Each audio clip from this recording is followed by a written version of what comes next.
नमस्कार, स्वागत है आपका नवोदय टाइम्स में। आपके साथ मैं हूं मुकेश गुप्ता।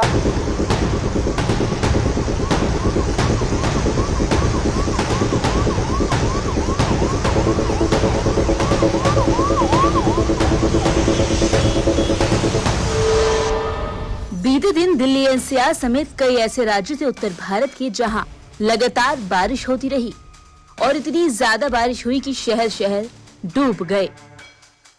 आज की बात करें तो दिल्ली में आज भी बादल छाए रहने का अनुमान लगाया गया। हालांकि सुबह से नमी बनी हुई है। वहीं दिल्ली से सटे नोएडा, गाजियाबाद में और बुलंदशहर जैसे जिलों में आज भारी बारिश की वजह से ऑरेंज अलर्ट जारी किया गया। मौसम विभाग के मुताबिक दिल्ली एनसीआर में 3 दिनों से जारी बारिश का दौर आगे भी ऐसा ही रह सकता है। दिल्ली के अलावा पंजाब, हरियाणा, चंडीगढ़ की बात करें तो यहाँ भी भारी बारिश रहेगी। दिल्ली में आज यानी कि 10 जुलाई और पश्चिमी उत्तर प्रदेश में 11 जुलाई तक बारिश का अलर्ट दिया गया। वहीं पूर्वी उत्तर प्रदेश में 13 जुलाई तक भारी बारिश होने की संभावना जताई गई। उत्तर प्रदेश मौसम विज्ञान विभाग केंद्र का कहना है कि अगले 3 घंटों में 30 से 40 किलोमीटर प्रति घंटे की रफ्तार से तेज आंधी तूफान आएगा, साथ ही बिजली भी कड़केगी और उसके बाद भारी बरसात हो सकती है। ऑरेंज अलर्ट जारी किया गया है। जौनपुर, प्रतापगढ़, फतेहपुर, रायबरेली, अमेठी, कानपुर नगर, आजमगढ़, सुल्तानपुर, अंबेडकर नगर, अयोध्या, बस्ती, कानपुर देहात, उन्नाव, लखनऊ, बाराबंकी, गोंडा, अमरोहा, मेरठ, बागपत, बिजनौर, मुजफ्फरनगर, शामली, सहारनपुर, यहाँ भारी बरसात होने की संभावना जताई गई। वहीं दिल्ली एनसीआर में बारिश के बीच तापमान की बात करें तो अधिकतम तापमान 30 डिग्री से नीचे आ गया। अधिकतम तापमान में 7.4 डिग्री सेल्सियस की गिरावट की गई। वहीं 32 मिलीमीटर बारिश 24 घंटे में रिकॉर्ड की गई है। सफदरजंग, लोधी रोड, पालम, राजघाट, पूसा, मयूर विहार, गुरुग्राम, गाजियाबाद, नोएडा समेत कई जगहों पर तापमान 30 डिग्री के आसपास रहा।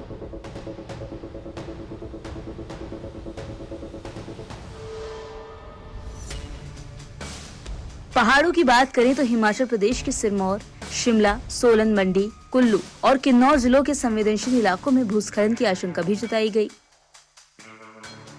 इन जिलों में नदियों, नालों आदि में पानी का बहाव और जलस्तर बढ़ने की बहुत ज्यादा संभावना है। वहीं अगर उत्तराखंड की बात करें तो उत्तराखंड में अगले 6 दिनों तक हल्की और बहुत तेज बारिश हो सकती है। जम्मू कश्मीर, लद्दाख में भी 12 जुलाई तक भारी बरसात की संभावना जताई गई।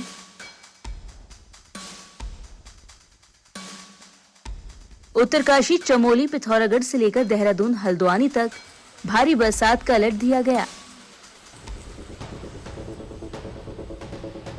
आपको बता दें कि मौसम विभाग के मुताबिक शुक्रवार को यानी आज भारी बारिश हो सकती है। राजधानी के कई बाजारों और निचले इलाकों में घुटनों तक पानी भर गया।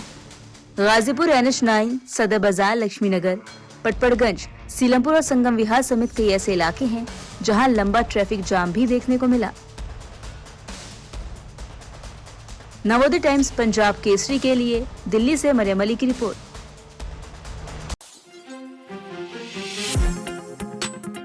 पेट्रोल पंप पर E20 नॉर्मल पेट्रोल के विकल्प पर विचार कर रही है सरकार। लोगों को विकल्प देने पर विचार कर रही है सरकार। सूत्रों के हवाले से बड़ी खबर आ रही है। E20 पेट्रोल विवाद के बाद सरकार विचार कर रही है।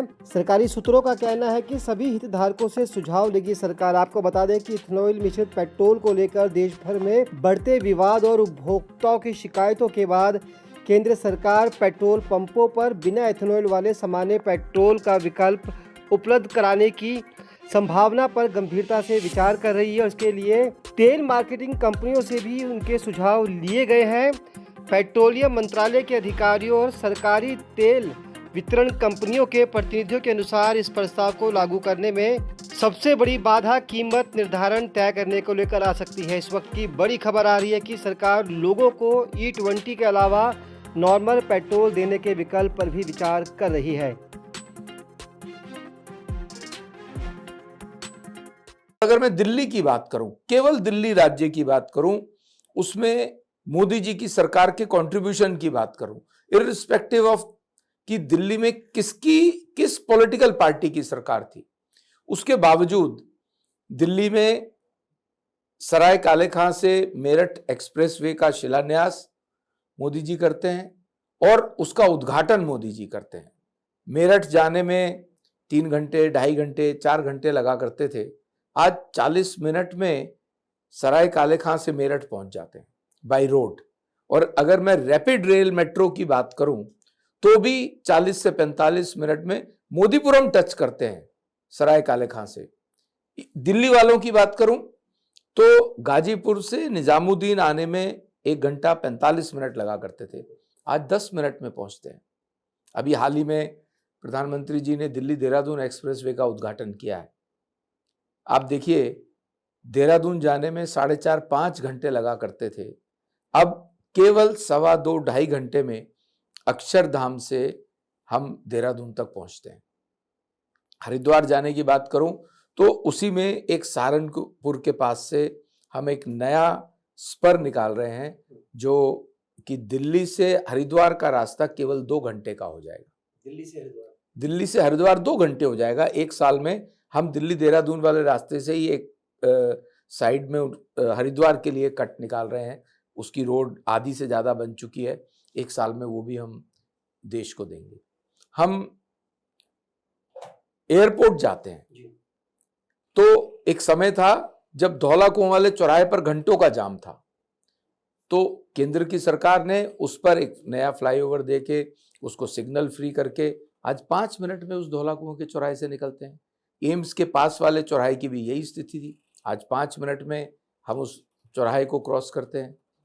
इसके अलावा दिल्ली में जो, अगर मैं द्वारका एक्सप्रेसवे की बात करूं, दिल्ली से गुड़गांव जाना हो तो बहुत समय लगता है, लेकिन दिल्ली IGI से शिव मूर्ति से द्वारका एक्सप्रेसवे लगभग 11,000 करोड़ की लागत से द्वारका एक्सप्रेसवे और उसके साथ ही UER 2 ये दिल्ली की जनता को दिया है। UER 2 आज 70 किलोमीटर का वो रास्ता है, अगर सोनीपत या सिंघू बॉर्डर से किसी ने एयरपोर्ट आना है, जब UER 2 नहीं था तो 2 घंटे लगते थे। मुकरबा चौक, पीरागढ़ी, रोहिणी से होते हुए, धौला कुआं होते हुए एयरपोर्ट जाना पड़ता था। आज UER 2 से अगर अलीपुर से चढ़ेंगे तो 45 मिनट में एयरपोर्ट पहुंचते हैं। कोई ट्रैफिक कंजेशन नहीं, कोई सिग्नल नहीं, सीधा वहां पहुंचते हैं। अभी रेखा जी की सरकार आने के बाद एक दिल्ली को बहुत बड़ा फायदा हुआ। दिल्ली ने अपने एक वोट की ताकत से ये सिद्ध किया कि जो 10 साल पहले, 11 साल पहले जो केजरीवाल साहब की सरकार थी, उन्होंने दिल्ली की डेवलपमेंट की फाइलों के ऊपर खुद बैठ के कुंडली मार के बैठ गए थे। जैसे एक फंड होता है CRIF, central road infrastructure fund, वो उस राज्य की जनता का सेस का पैसा होता है जो हमारा रोड ट्रांसपोर्ट केंद्रीय मंत्रालय उस राज्य की जनता की रोड्स की डेवलपमेंट के लिए देता है। वो पैसा एक्यूमुलेट हो रहा था। नितिन गडकरी जी के बार बार केजरीवाल साहब को फोन करने के बाद कि आप अपने प्रोजेक्ट्स भेजिए, हम आपको ये पैसा रिलीज करते हैं। 10 साल तक प्रोजेक्ट नहीं भेजा। रेखा जी फरवरी 20 में एज मुख्यमंत्री दिल्ली को ज्वाइन करती हैं और 31 मार्च 2025 पे हम 803 करोड़ रुपए रेखा जी की सरकार को देते हैं। उन्होंने प्रोजेक्ट्स बना के दिए तुरंत। इसके अलावा आज दिल्ली में लगभग 40,000 करोड़ के रोड ट्रांसपोर्ट मंत्रालय के काम हम दिल्ली में करा रहे हैं, हमने शुरू किए। उदाहरण के तौर पर अभी 7,000 करोड़ की एक टनल मोदी जी की कैबिनेट ने अप्रूव की है, जो दिल्ली में गुड़गांवा से जो ट्रैफिक आता है और वो शिव मूर्ति के पास जो जाम लगता है, नेपालपुर के करीब वहां पे जो जाम लगता है, वहां पे एक टनल 8.1 किलोमीटर की जो कि नेल्सन मंडेला मार्ग पे निकलेगी, 7,000 करोड़ की लागत से केंद्रीय कैबिनेट ने उसको अप्रूव किया है। उसका DPR का काम पूरा हो चुका है, वो अप्रूवल में आ गई है, तो वो जाम वहां पे हम खत्म कर देंगे। इसके अलावा दिल्ली का डीकंजेशन प्लान हमने, केंद्र सरकार ने और दिल्ली ने मिलकर बनाया है। दिल्ली की 3 बड़ी लाइफलाइन रोड्स हैं, जो जैसे एक आश्रम से बदरपुर, जिसको हम पुरानी मथुरा रोड बोलते हैं, वो दिल्ली सरकार पीडब्ल्यूडी के पास थी। हमने वो तीनों रोड्स, 2 का और बताता हूं, वो अब हमने एनएच में वेस्ट कर दिया, नेशनल हाईवे बना दिया उसको, और उस पर हमारा प्रपोजल तैयार हो गया है, डीपीआर बन रही है। जो आज आश्रम से बदरपुर 1 घंटा लगता है, वो केवल 15 मिनट में हम दिल्ली की जनता को वो रास्ता देंगे, सिग्नल फ्री देंगे, 3 फ्लाईओवर्स बना करके देंगे।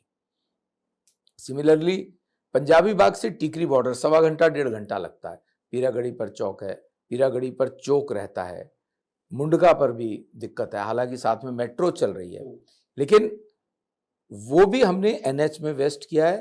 पंजाबी बाग से टीकरी बॉर्डर हम 20 से 25 मिनट में दिल्ली की जनता को पहुंचाएंगे, एक एलिवेटेड रोड और कुछ सबवेज, और उसको सिग्नल फ्री करके। Similarly Mehrauli Gurgaon road, MG road जिसको बोलते हैं, उस पर भी अब रश बहुत हो गया है। अब महरौली से गुड़गांवा जाना है तो लगभग 45 मिनट 1 घंटा लगता है। उसको भी हम सिग्नल फ्री करने जा रहे हैं। जहां आवश्यकता है वहां पर एक फ्लाईओवर, 1 या 2 फ्लाईओवर दे करके ये तीनों तरफ, दिल्ली के तीनों तरफ की मेजर रोड्स को हम डिकंजेस्ट करेंगे, जिससे पॉल्यूशन भी कम होगा। आज कोई भी पॉल्यूशन में व्हीकुलर पॉल्यूशन का जो पार्ट है वो लगभग 30-32% है। तो दिल्ली को डिकंजेस्ट करना इन प्रपोजल्स के माध्यम से, इसमें पॉल्यूशन भी कम होगा, दिल्ली का ट्रैफिक भी कम होगा, ईज ऑफ मूविंग दिल्ली वासियों के लिए बढ़ेगा। ये वो योजनाएं हैं जो हमारी बिल्कुल डीपीआर स्टेज से भी आगे निकल गई।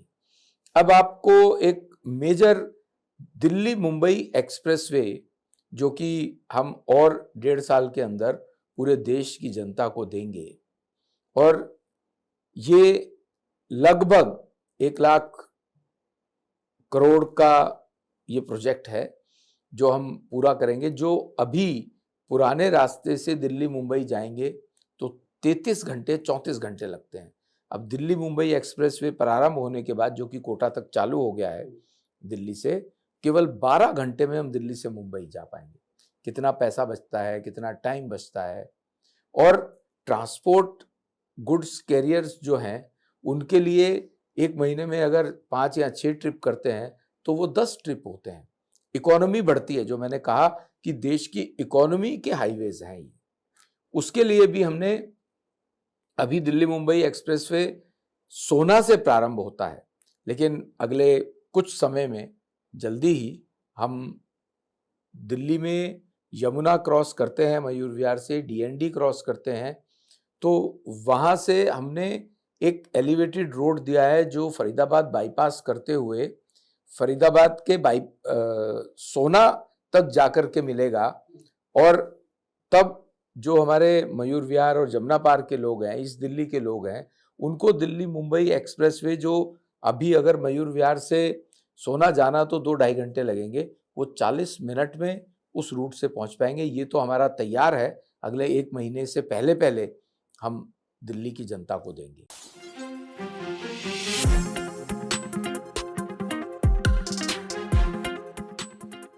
दिल्ली के मधु विहार में ताबड़तोड़ फायरिंग से इलाके में हड़कंप। मधु विहार में हुई फायरिंग की घटना, शुभम बैंक्वेट के बाहर फायरिंग हुई है। फायरिंग में एक महिला को गोली लगी है, महिला का अस्पताल में इलाज चल रहा है।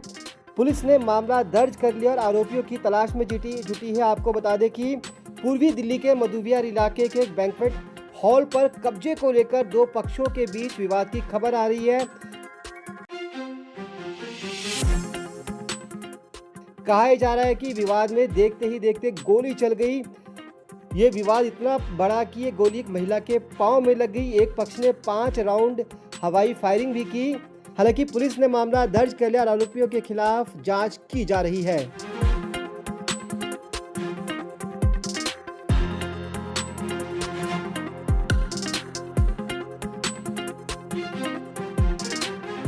इस बुलेटिन में फिलहाल के लिए इतना ही। मुझे दीजिए इजाजत। नमस्कार।